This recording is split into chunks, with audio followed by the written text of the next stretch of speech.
It's the pen tool shapes. So we will generate it.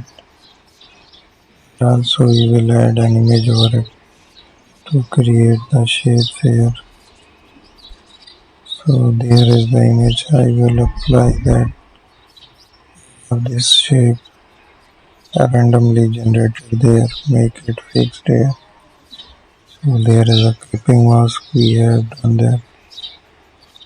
So we also use the round rectangular shape.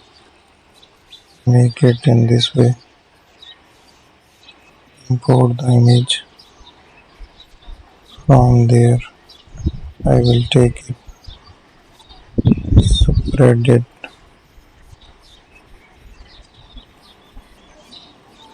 and stretch toward that. Make it fixed here.